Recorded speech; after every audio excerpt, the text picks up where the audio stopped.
ရှေးရှေးကအင်းဝရွှေပြည်ကြီးမှာပထမမင်းခေါင်ကြီးအုပ်ချုပ်မင်းလုပ်နေတဲ့အချိန်ပေါ့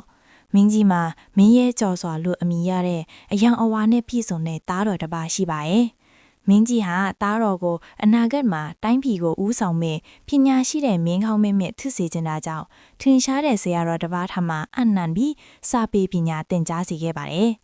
မင်းသားလေးဟာထက်မြက်သူဖြစ်ပေမဲ့ခလေးတဘာဝအတိုင်းစော့ကစားလူစိတ်လည်းရှိတာပေါ့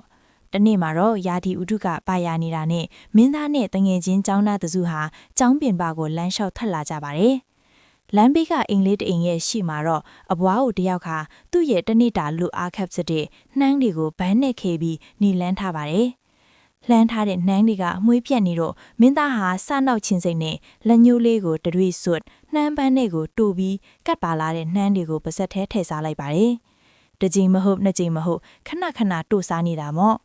မင်းသားလေးအတွက်ကတော့ဒါဟာကစားစရာတစ်ခုလိုပါပဲ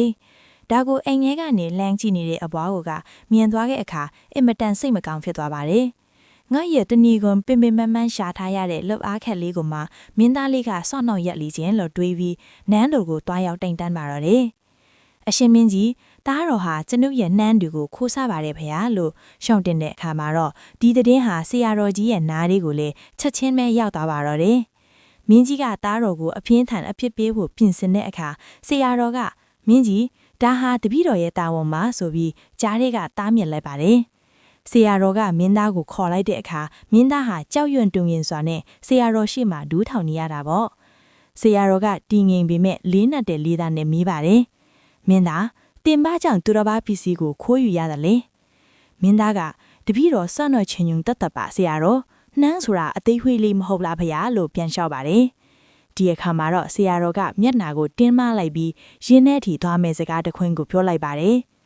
မင်းသားနှမ်းတစ်စိတ်ဟာသေးပေမဲ့ခိုးယူခြင်းဆိုတဲ့စိတ်ကတော့သေးငယ်တာမဟုတ်ဘူးဒီနေ့နှမ်းခိုးတဲ့လက်ချောင်းဟာနောက်တစ်ချိန်မှာတိုင်းပြည်ရဲ့ဘန္တာကိုခိုးမဲ့လက်ဖြစ်သွားနိုင်တယ်အကျင့်ဆိုးဆိုတာအစမှမဖြတ်ရင်အဆုံးမှတင့်ကိုဖျက်ဆီးလိမ့်မယ်ဆရာတော်ဟာမင်းသားကိုနောင်တရစေဖို့အတွက်နှမ်းတို့စားနေတဲ့လက်ချောင်းလေးကိုကျင်လုံးနဲ့တစ်ဖြတ်ဖြတ်ရိုင်းနှံပြီးတန်ပေးခဲ့ပါတယ်မင်းသားဟာနာကျင်လို့ငိုကြွေးခဲ့ပေမဲ့ထိုနေ့ကစပြီးကိုကျင့်တရားရဲ့တန်ဖိုးကိုအသေးချာနားလည်သွားခဲ့ပါတယ်သူတစ်ပါးဖြစ်စည်းကိုခွင့်ပြုချက်မရှိဘဲမယူတော့ဘူးလို့သစ္စာပြုခဲ့တဲ့အဲ့ဒီမင်းသားလေးဟာကြီးပြင်းလာတဲ့အခါမှာတော့မြမသမိုင်းမှာအင်ပတန်ရဲရင်တည်ကြည်ပြီးဂတိသစ္စာကိုအသက်ထက်မြတ်နိုးတဲ့စစ်သူကြီးမင်းရဲကြုံစွာအဖြစ်သမိုင်းတွင်ကြန့်ရှိခဲ့ပါတော့တယ်